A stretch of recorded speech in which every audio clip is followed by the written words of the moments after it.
Hello everyone, science with KD sir में आपका स्वागत है। आज हम एक महत्वपूर्ण टॉपिक पर चर्चा करेंगे जिसका नाम है प्रकाश का परावर्तन, reflection of light. Reflection of light को समझने से पहले हम थोड़ा सा ही जान लेते हैं कि परावर्तन किसे कहते हैं।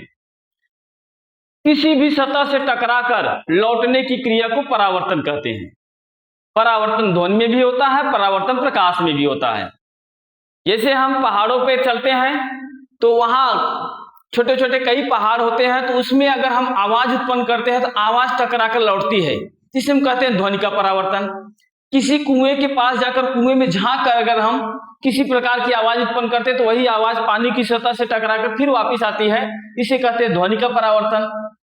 और प्रकाश का परावर्तन, जब किसी चिकने अथवा पॉलिशदार सतह पर प्रकाश पड़ता है, वहां से टकरा कर आता है, इसे कहते हैं प्रकाश का परावर्तन। अर्थात परावर्तन को हम कह सकते हैं दो प्रकार का होता है, ध्वनि में परावर्तन और प्रकाश में परावर्तन। लेकिन यहाँ पर आज हमारा जो महत्वपूर्ण टॉपिक है वह प्रकाश का परावर्तन है, रिफ्लेक्शन ऑफ लाइट। हम रिफ्लेक्शन ऑफ लाइट को आज विस्तृत रूप से बहुत अच्छे ही ढंग से उसका अध्ययन करेंगे।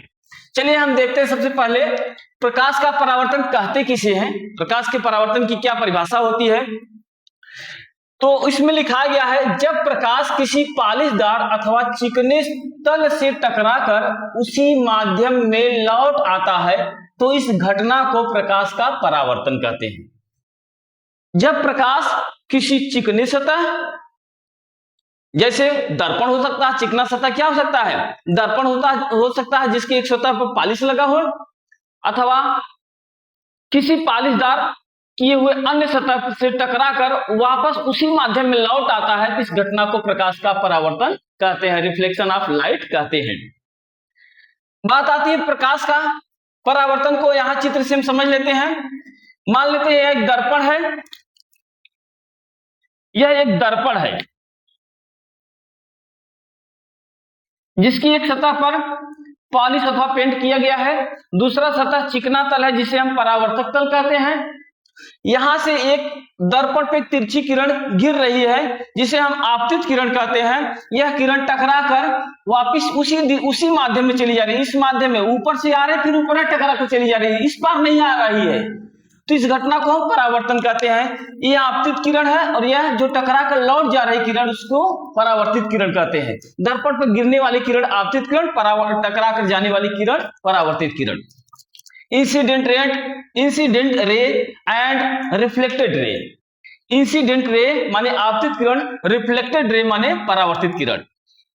दर्पण के जिस बिंदु पर प्रकाश किरण गिरती है, प्रकाश गिरती उसे हम कहते हैं आपतन बिंदु, और यहां से खींचा गया लंब अभिलंब कहलाता है।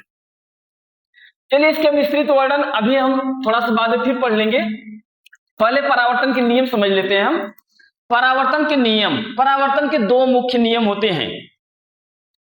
परावर्तन के दो मुख्य नियम है, आपतन कोण I सदैव परावर्तन कोण R के बराबर होता है, अर्थात कोण I इक्वल टू कोण R, अर्थात angle of incident is equal to angle of reflection. आपतन कोण सदैव परावर्तन कोण के बराबर होता है। दूसरा क्या करा है, आपतित किरण परावर्तित किरण तथा आपतन बिंदु पर अभिलंब तीनों एक ही तल में होते हैं। वो कौन सा तल होता है, कागज के तल में। कागज को हम ऐसे लिए हैं, यहां से आपतित किरण ऐसे आ रही इसी तल पर, फिर यहीं से टकराकर परावर्तित किरण जाएगी और अभिलंब भी हमारा इसी तल पर ही होगा, अर्थात तीनों एक ही तल पर होंगे। अब हम इस परावर्तन की घटना को बढ़िया से समझ लेते हैं। इसमें होता है परावर्तन की घटना को कराने के लिए कुछ बिंदु होते हैं, तो उन बिंदु की चर्चा हम कर लेते हैं।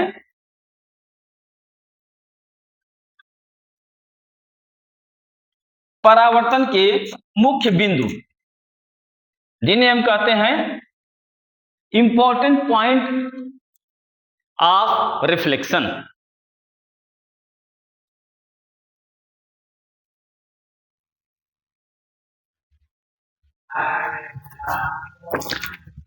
तो हम परावर्तन के मुख्य बिंदु के बारे में जानेंगे। चलिए अब चित्र से बढ़िया से समझ लेते हैं। पहला है आपतित किरण। तो कह रहे दर्पण पर सीधी टकराने वाली किरण आपतित किरण कहलाएगी। जैसे किरण, इसका नाम अगर हम दे दें, इसका नाम दे दें हम किरण ए और B, A B. A B क्या होगी? पर आपतित किरण होगी। यह दर्पण पर सीधा सीधा गिर रही है, दर्पण पर सीधा टकरा रही है, तो दर्पण पर सीधा टकराने वाली किरण क्या कहलाएगी? आपतित किरण। परावर्तित किरण, रिफ्लेक्टेड रे, दर्पण से टकराकर जाने वाली किरण। दर्पण से टकराकर जो जाने वाली किरण है उसको हम परावर्तित किरण कहेंगे, अर्थात किरण बी और सी को हम परावर्तित किरण कह सकते हैं। किरण हम यहाँ बी सी लिख सकते हैं, बी सी। बी और सी किरण क्या है? परावर्तित किरण। दर्पण पर आने वाली किरण आपतित किरण, दर्पण से टकराने वाली किरण, टकराकर जाने वाली किरण परावर्तित किरण। दर्पण पर जो टकराएगी किरण, आकर टकराने वाली किरण आपतित किरण, टकराकर जाने वाली किरण परावर्तित किरण। आपतन बिंदु, दर्पण पर वह बिंदु जहां पर आपतित किरण आकर टकराती है। दर्पण के जिस बिंदु पर आपतित किरण टकराती है उसे कहते हैं आपतन बिंदु। आपतन बिंदु को हम बी से मान लेते हैं। यह बिंदु क्या है? बी। आपतन बिंदु बी चित्र में दर्शाया गया है, आपतन बिंदु बी। इसे अंग्रेजी में पॉइंट ऑफ इंसिडेंट कहते हैं, अंग्रेजी में पॉइंट ऑफ इंसिडेंट। अभिलंब, अभिलंब मीन्स नॉर्मल, अभिलंब मीन्स नॉर्मल। तो आपतन बिंदु से एक लंब खींच देते हैं, इस लंब को हम कहते हैं अभिलंब। आपतन बिंदु से खींचा गया लंब, आपतन बिंदु से खींचा गया लंब मान लेते हैं हम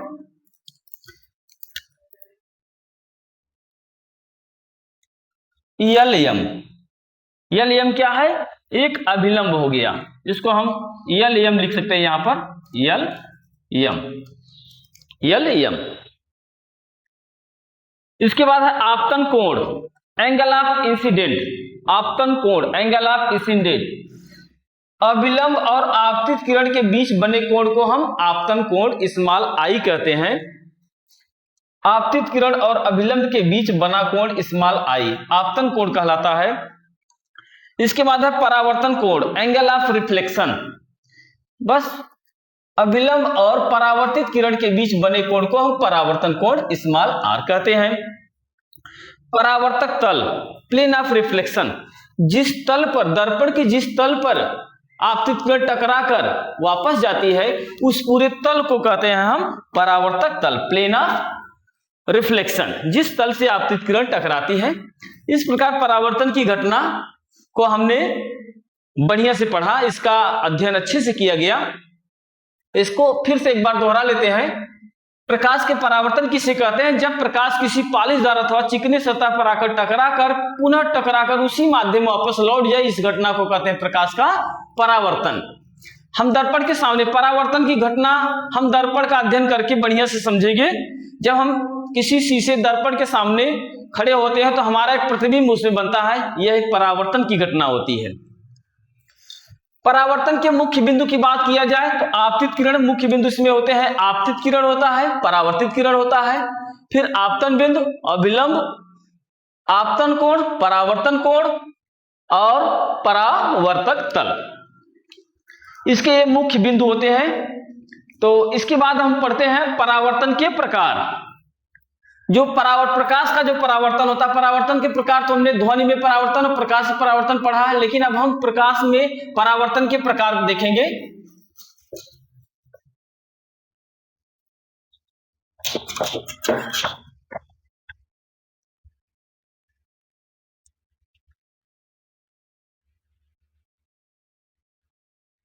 प्रकाश में परावर्तन के प्रकार।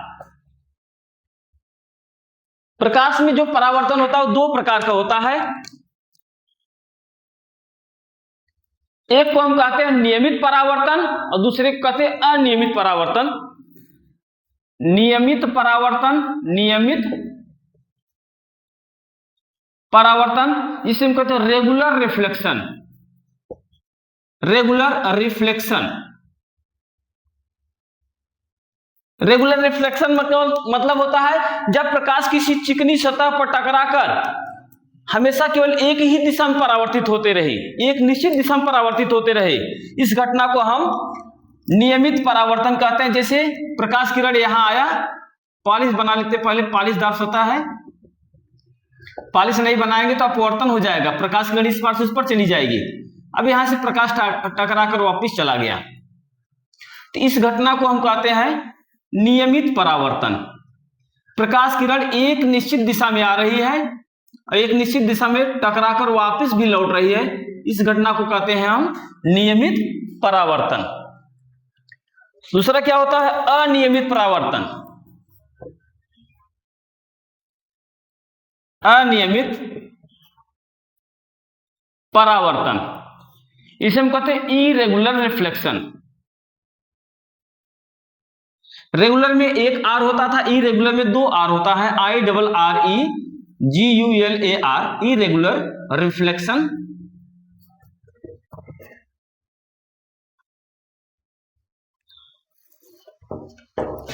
इसको हम विसरित परावर्तन भी कहते हैं, डिफ्यूज रिफ्लेक्शन भी कहते हैं। विसरित परावर्तन, विसरित परावर्तन, डिफ्यूज रिफ्लेक्शन, डिफ्यूज रिफ्लेक्शन।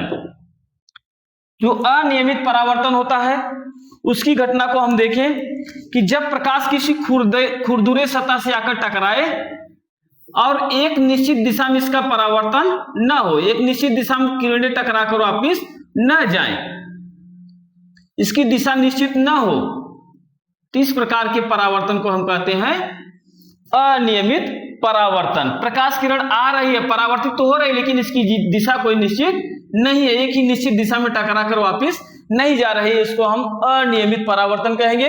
इसको नियमित परावर्तन, जिसमें प्रकाश किरण टकराने के पश्चात एक निश्चित दिशा में वापस जाए, उसको हम नियमित परावर्तन, और जिसमें प्रकाश किरण टकराने के पश्चात भिन्न भिन्न दिशाओं में बिखर जाए, इसको हम कहते हैं विसरित परावर्तन या अनियमित परावर्तन।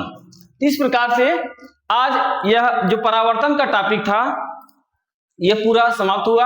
आशा करते हैं आप लोगों को यह वीडियो बहुत अच्छे से समझ में आया होगा। यह जो प्रकाश का टॉपिक आज पढ़ाया गया, परावर्तन की घटना को पढ़ाया गया, यह परावर्तन की घटना यूपी बोर्ड कक्षा 10, कक्षा 12, RRB, ALP, SSC तमाम एग्जाम में पूछे जाते हैं। बोर्ड एग्जाम के साथ साथ तमाम प्रकार की कॉम्पिटिटिव एग्जाम में पूछे जाते हैं, इसलिए इसको बहुत अच्छे से अध्ययन कीजिए। बाकी जो चीजें इसमें समझ में नहीं आए हो आप कमेंट बॉक्स में उसको पूछ सकते हैं। आज की क्लास यहीं पर हम समाप्त कर